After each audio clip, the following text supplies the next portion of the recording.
Cerita novel romantis. Takdir dalam pernikahan. Bab 73. Misi kemanusiaan. Cinta memberikan alat penghubung untuk Yuri demi menjaga keselamatan pria itu dari para oknum pendidik yang akan menyakitinya.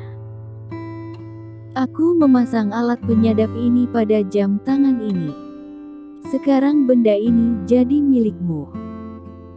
Jangan terlalu mencolok dalam melakukan pengintaian karena aku tidak bisa menolongmu dalam jarak jauh.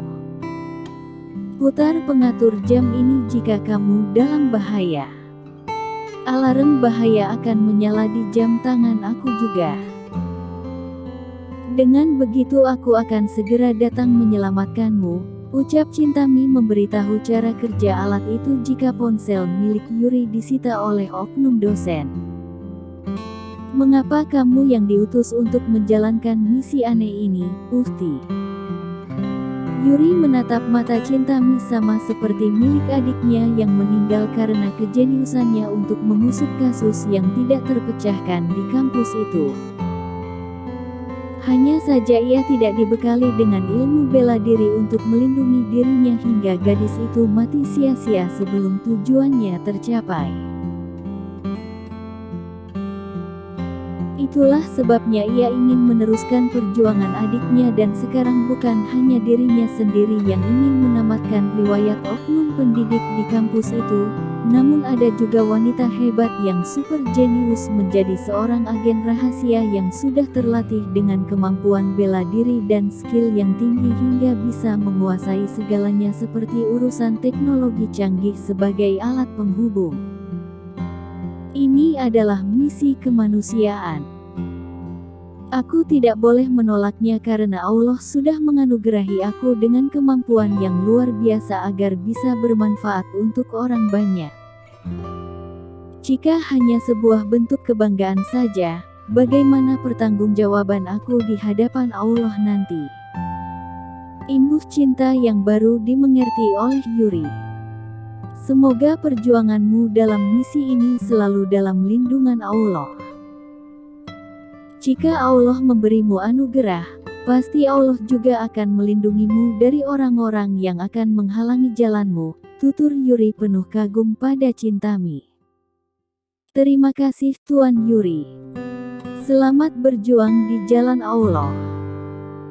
Cinta memberikan semangat pada Yuri yang sudah turun dari mobil menuju kampusnya. Sementara itu Cinta kembali ke apartemennya untuk menyusun rencana selanjutnya. Di negara Swiss, Adam yang saat ini sedang menyamar menjadi seorang perawat memperhatikan gerak-gerik Dokter Mignolet yang sedang melakukan pemeriksaan dua bocah yang saat ini sedang sakit demam biasa. Adam memeriksa data pasien dua bocah itu yang ternyata adalah anak panti asuhan. Rupanya pengasuh panti asuhan itu bekerja sama dengan Dokter Mignolet. Adam memperhatikan dua wajah bocah yang berusia 5 tahun itu sangat tampan. Mata mereka berwarna hitam yang akan diubah menjadi biru oleh Dokter Mignolet. Rumah sakit itu adalah rumah sakit khusus untuk mata bukan untuk penyakit lain. Sialan. Kau hanya ditugaskan untuk mengobati orang sakit dan orang yang memiliki cacat fisik yang bisa diselamatkan secara medis. Bukan merubah warna mata mereka yang sudah bagus untuk memenuhi ambisi konyolmu itu, kesal Adam sambil mengambil gambar wajah Dokter Mignolet dengan jam tangan miliknya. Lah juga meretas file dari setiap laporan pasien anak yang tidak memiliki keluarga yang sudah mengalami kebutaan. Hati Adam merasa sangat terenyuh melihat setiap foto balita yang rata-rata berusia 4 sampai menjelang usia 6 tahun. Ia mengirim semua laporan itu ke email miliknya dan juga ke kantor Chia. Kali ini aku tidak akan membiarkan kamu melakukan hal keji lagi pada anak-anak yang tidak berdosa ini, keparat. Aku akan pastikan kamu mati atau diadili oleh pengadilan tinggi Amerika, ucap Adam yang sudah menyelesaikan input data dari laptop milik Dr. Mignolet melalui ponsel miliknya. Adam yang menyamar dengan nama Felix, ini dipanggil oleh Dr. Mignolet untuk mempersiapkan salah satu anak yang akan melakukan operasi mata. Anak-anak itu saat ini sedang berada di kamar inap. Felix, tolong jemput pasien yang bernama Yosua di kamar inapnya ke kamar operasi karena mereka akan melakukan operasi mata malam ini. Titah Dr. Mignolet. Apa yang salah dengan mata anak-anak itu, dokter? Tanya Adam memberanikan dirinya untuk menantang Dr. Mignolet. Mata mereka mengalami kerusakan pada kornea dan juga retina, jawab Dr. Mignolet asal. Dari pemeriksaan yang Anda lakukan tidak ditemukan di laporannya, dokter. Apa Anda punya motif terselubung pada anak-anak yatim itu? Sarkas Adam membuat Dr. Mignolet murka. Kamu baru jadi perawat di rumah sakit ini 1 bulan, tapi kenapa kamu sangat ingin tahu dengan urusanku, kecam Dr. Mignolet. Jika itu menyangkut urusan pribadi Anda, aku tidak tertarik sama sekali, dokter. Tapi, masalahnya kejahatan Anda sudah menumpuk dengan mengorbankan mata anak-anak malang itu yang sengaja dokter hancurkan hidup mereka dengan membuat mereka buta permanen, ungkap Adam membuat dokter itu terhenyak. Tidak mungkin. Bagaimana kamu bisa mengetahui semuanya? Apakah kamu?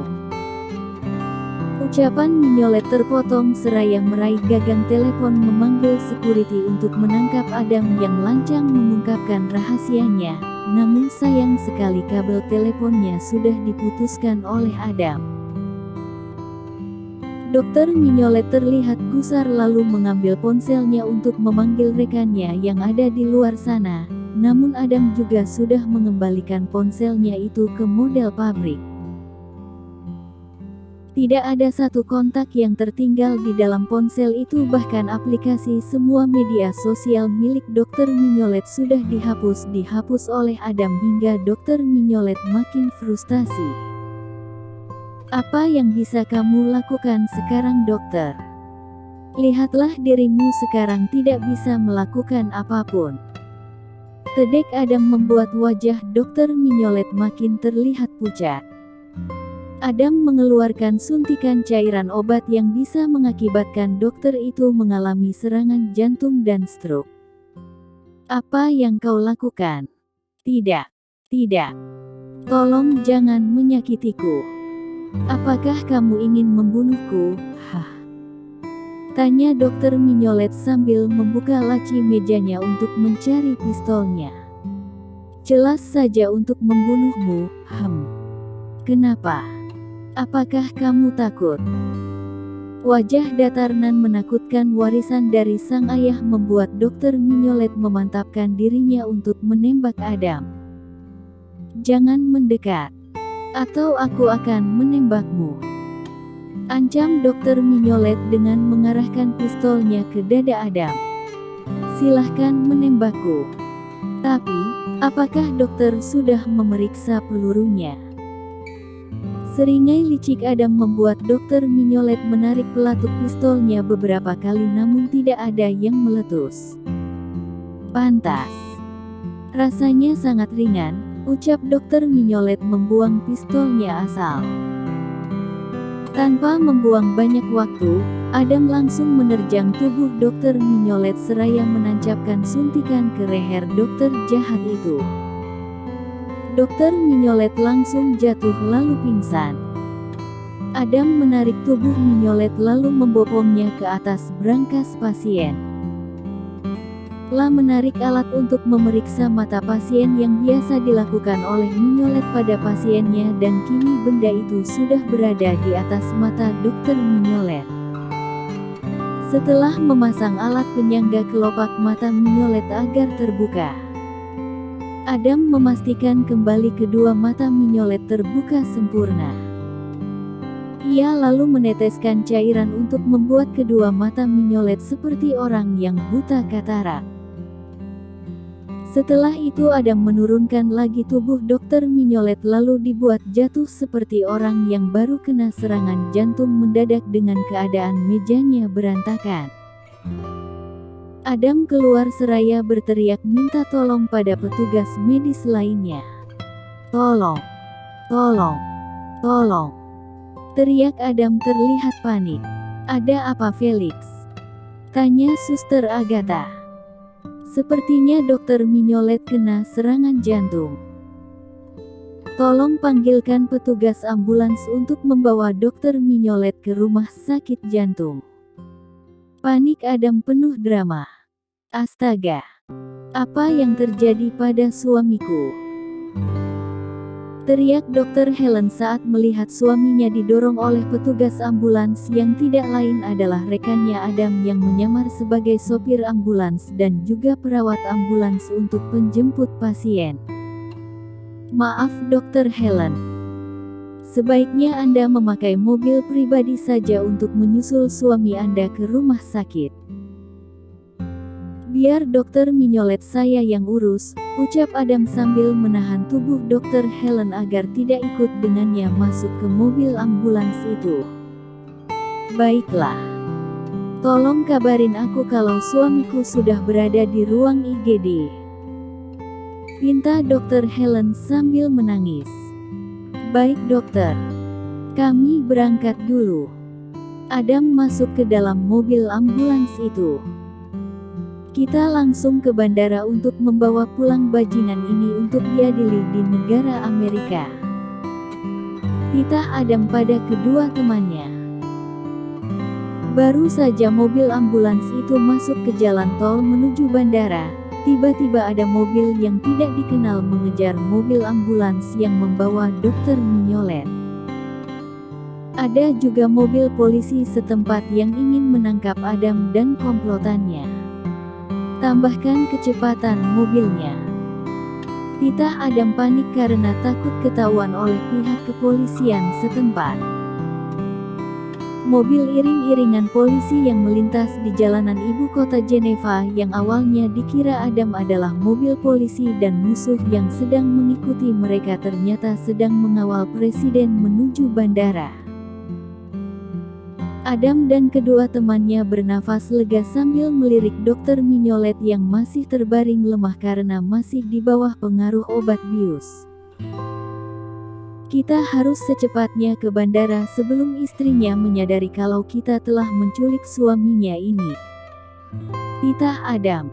"Baiklah. Sekitar 10 km lagi kita sudah sampai di bandara. Apakah tidak sebaiknya kita mengganti mobil saja sesuai dengan rencana awal?" "Jelas Michael. Oke. Ikuti rencana awal. Dan tinggalkan mobil ambulans milik rumah sakit bajingan ini," titah Adam. Mobil mereka memasuki sebuah gedung tua di mana tidak ada aktivitas di sekitar area tersebut. Hal pertama yang mereka lakukan adalah memindahkan Dokter Minyolet ke dalam mobil milik Shia. Mobil mereka kembali ke jalanan setelah keadaan terasa aman. Namun saat memasuki bandara, ada pemeriksaan sepanjang jalan oleh polisi setempat membuat kedua rekan Adam terlihat gugup. "Ada apa?" tanya Adam yang sempat terpejam saat merasakan laju mobil mereka diperlambat. "Di depan sana ada pemeriksaan." "Bagaimana ini Felix?" tanya Daniel gelisah. "Emangnya ada pemeriksaan apa? Apakah mereka sedang mencari si kunyuk sialan ini?" tanya Adam geram. "Mungkin saja Felix," ujar Michael gusar. "Biar aku yang urus mereka. Kalian tenang saja." Adam mengeluarkan senjata milik ibunya berupa sengatan lebah yang berisi cairan obat yang bisa membuat orang hanya menuruti kata-katanya. Seperti orang yang dihipnotis. "Kamu pindah ke belakang, biar aku saja yang menyetir mobil," Titah Adam pada Daniel. Keduanya berganti posisi duduk di dalam mobil itu. Hanya Adam yang tetap bersikap tenang. Ia harus melanjutkan misinya sampai berhasil atau ini akan menjadi aib internasional karena sudah menangkap dokter mafia ini untuk dikembalikan ke negara asalnya Amerika. Adam membuka jendela mobilnya lalu menerbangkan beberapa lebah miliknya. Karena suasana malam memudahkan lebah itu bisa menyesuaikan dengan situasi saat ini. Begitu seorang polisi menghampiri mobilnya, lebah itu sudah menyengatnya lebih dulu walaupun rasanya seperti gigitan semut, namun tidak membuat polisi itu kehilangan fokusnya. Dan kebetulan polisinya seorang wanita membuat Adam merasa lebih aman kini. "Selamat malam, Tuan," sapa polisi wanita cantik tersebut yang usianya lebih tua dari Adam 2 tahun. "Malam," balas Adam tetap tenang dan terkesan dingin. "Boleh lihat identitas dan SIM Anda?" tanya polwan cantik itu. "Baik." Adam mengeluarkan dokumen pribadinya dan juga paspor miliknya dan juga milik kedua temannya. Tidak lupa ia juga memberikan milik dokter Mignolet tapi sudah dipalsukan namanya. "Apakah kalian turis?" tanya polwan itu sambil membuka dokumen pribadi milik Adam. "Bukan. Kami sedang melakukan perjalanan dinas," ujar Adam setia dengan wajah datarnya. "Oke. Boleh buka bagasinya?" titah polwan itu yang diikuti oleh Adam. "Siap," ujar Adam. "Silahkan lanjutkan. Mohon maaf atas ketidaknyamanannya dan hati-hati," ucap polisi itu sambil melirik wajah Adam penuh kekaguman. "Terima kasih," ucap Adam memberi hormat pada polwan itu. Setelah memastikan tidak ada yang bisa mereka temukan, polwan itu meminta Adam melanjutkan perjalanannya. Adam menarik nafas lega, begitu juga kedua rekannya yang sedari tadi hampir saja pipis di celana. Mereka akhirnya melanjutkan perjalanan dan Adam menambah kecepatan mobilnya agar cepat tiba di bandara. Setibanya di bandara, mobil mewah itu langsung masuk ke dalam pesawat di mana kap belakang pesawat sudah dibuka oleh kopilot. Pesawat siap take off meninggalkan kota Geneva. Adam membiarkan dokter Mignolet masih berada di dalam mobil karena waktu tempuh Jenewa Swiss tidak begitu lama.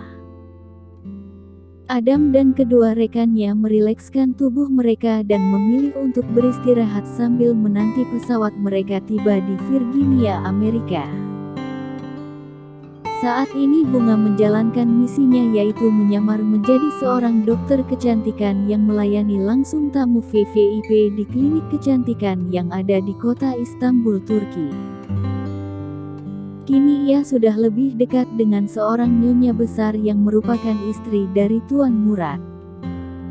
Kedekatan Bunga dengan nyonya cantik itu bukan tanpa alasan.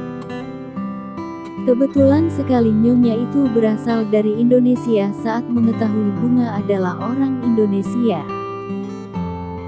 Keduanya saling ngobrol usai Bunga memberikan treatment kecantikan pada nyonya itu yang tidak lain adalah ibu kandungnya Dava, yaitu Cira.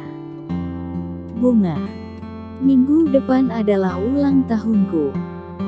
Aku akan merayakannya hanya di kalangan terbatas. Apakah kamu mau datang ke pesta ulang tahunku?" tanya Cira. Dengan senang hati nyonya. "Aku pastikan datang menghadiri pesta ulang tahun Anda, nyonya," ujar Bunga antusias. "Aku memiliki seorang putra yang sangat tampan. Usianya 20 tahun. Aku akan mengenalkannya padamu," ucap Cira terlihat semangat namun matanya menyimpan kesedihan mendalam. "Apakah nyonya hanya memiliki satu putra?" tanya Bunga. Aku memiliki putra lain dengan suami pertamaku, hanya saja dia meninggal saat aku melahirkannya. Bohong, Cira. Berapa kira-kira usianya seandainya dia masih hidup, Nyonya? Tanya Bunga. 23 tahun. Nyonya Cira mengusap air matanya. Bukan menangisi putranya yang meninggal, tapi ia sangat merindukan putranya yang sebenarnya masih hidup. Bunga, apakah kamu sudah memiliki kekasih? Tanya Nyonya Cira. Sudah, Nyonya. Mungkin tahun depan kami akan menikah. Dia seorang perwira angkatan udara, marsekal muda. Dia sangat tampan. Apakah Nyonya ingin melihat wajah kekasihku? Tawar Bunga dengan senyum mengembang sempurna. Bolehkah aku melihatnya, Bunga? Wajah antusias Cira begitu bahagia saat Bunga menyerahkan ponselnya di mana foto pangerannya dengan seragam angkatan udara terlihat gagah. Cira mengambilnya dari genggaman tangan Bunga dan memperhatikan wajah itu dengan ekspresi wajah berubah pias. Tangan mulus itu seketika gemetar saat melihat tampang Dava yang sangat mirip dengan suami pertamanya Darwis. Apakah dia putraku?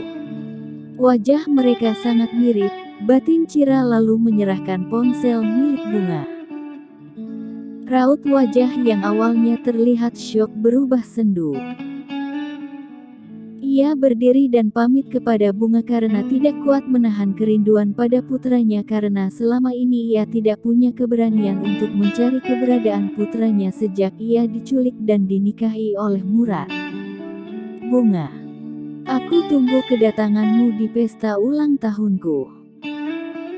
Aku pamit dulu karena suamiku pasti saat ini sedang menungguku, ucap Cira lalu mengecup pipi Bunga. Apakah Anda baik-baik saja, Nyonya? Tanya Bunga yang bisa menangkap ketidakberesan perasaan Nyonya Cira saat ini. Tidak apa, sayang. Sampai jumpa lagi. Ucap Cira lalu meninggalkan Bunga di klinik kecantikan itu. Hati-hati, Nyonya. Bunga membereskan peralatannya lalu membuka ponselnya untuk melihat pergerakan visual Cira hingga ke rumah calon ibu mertuanya itu. Setiba di kamar, Cira membenamkan wajahnya di atas bantal. Mengenang lagi putranya yang ia tukar dengan bayi orang lain. Ya Tuhanku. Akhirnya aku menemukan putraku setelah sekian lama terpisah. Apakah aku berjodoh dengan gadis itu hingga melalui dirinya aku bisa bertemu dengan putraku yang malang? Terima kasih sayangku. Kamu sudah tumbuh dengan baik. Maafkan bundamu, sayang. Bunda harus memberikan kamu pada ibu lain untuk melindungi kamu dari kejaran musuh yang ingin membunuhmu jika ketahuan kamu adalah anak dari petinggi Badan Intelijen Amerika, batin Cira sambil meraung seorang diri di kamarnya. Cira adalah sekretaris Murad. Ia seorang informan Darwis yang saat itu sedang mencari tahu keberadaan Murad. Darwis menikahi Cira di Indonesia secara diam-diam agar tidak ketahuan Murad. Lanjut ke bab 74.